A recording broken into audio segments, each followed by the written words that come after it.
Olá, prezados! A agenda ESG avança implacavelmente, mas muitos ainda não se deram conta disso.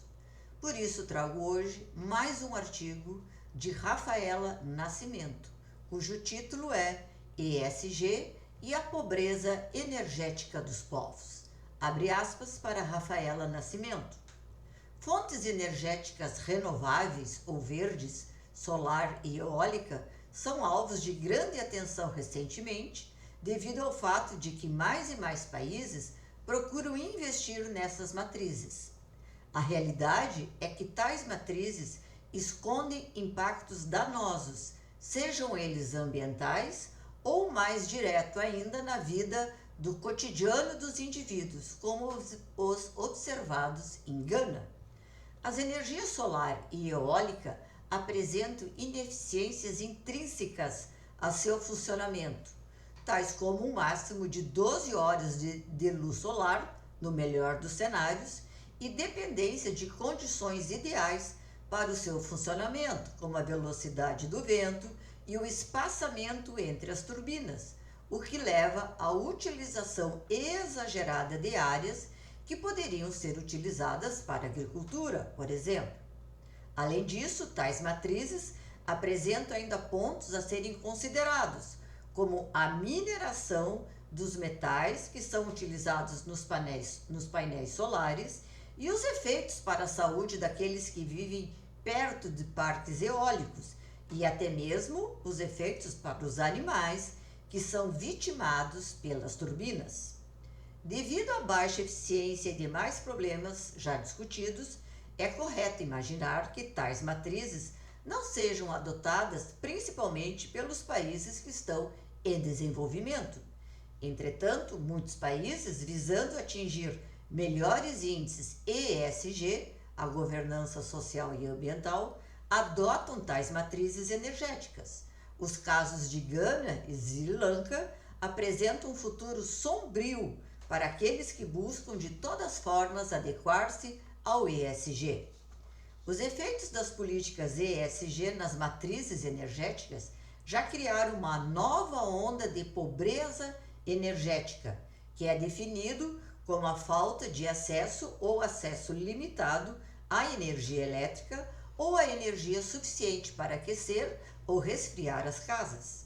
Tal conceito inicial foi amplamente abraçado pela ONU e outras entidades muito preocupadas com países em desenvolvimento e, obviamente, em salvar o planeta enquanto avançam com a Agenda Verde.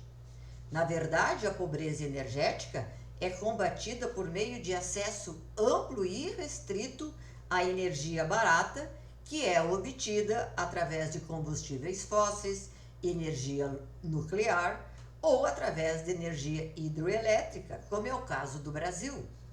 De fato, a nova onda de pobreza energética não foi criada por causa das dificuldades de acesso a energias baratas, mas sim por imposição de políticas ESG que restringem investimentos em países que não apresentam compromisso com a chamada energia limpa, ou seja, solar e eólica.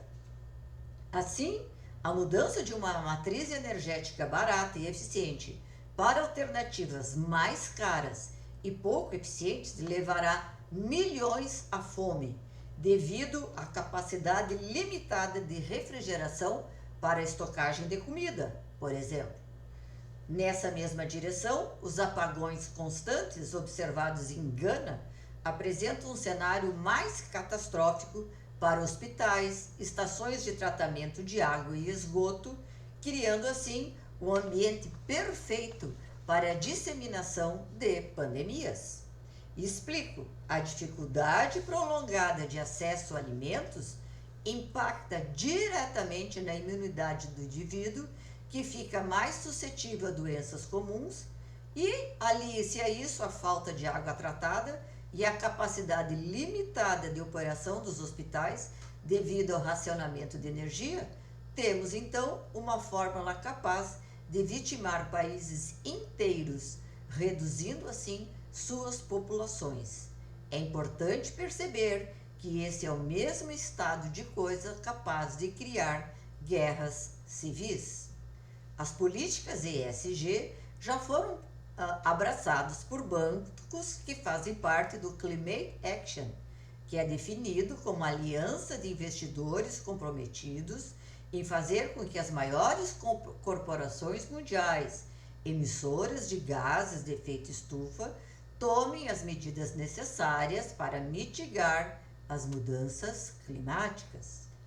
Ou seja, projetos que produzem energia barata, mas que não são classificados como verdes, não receberão financiamentos. Essa é uma forma de subverter a matriz energética de países e criar mais pobreza energética.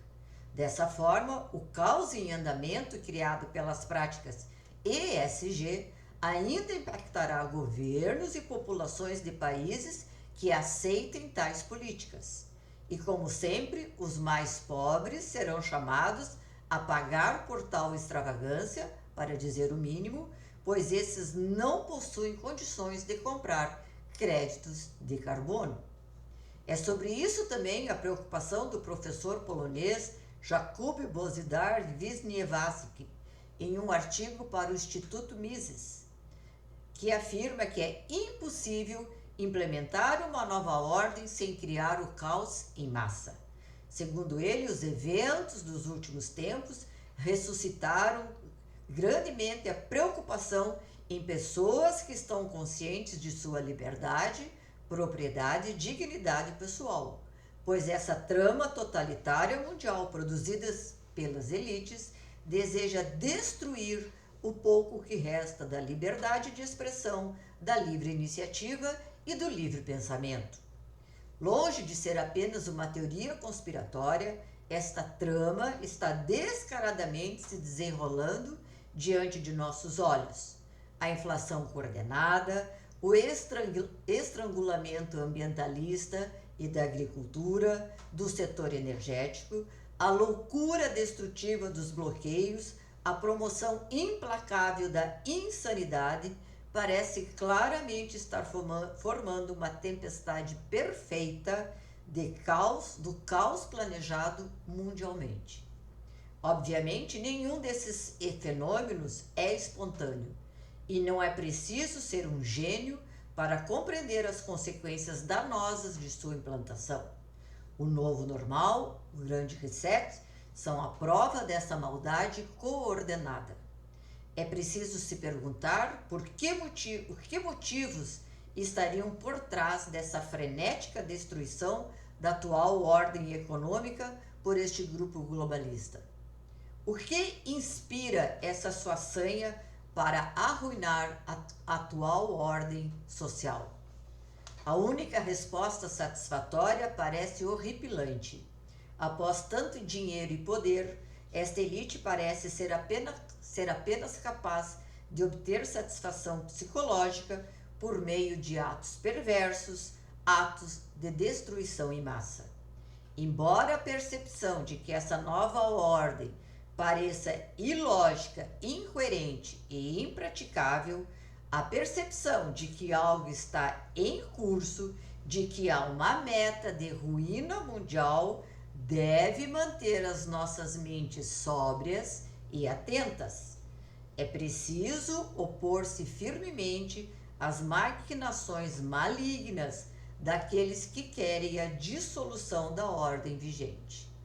O lema pessoal de Ludwig von Mises, também adotado pelo Instituto Mises, é fundamental neste momento.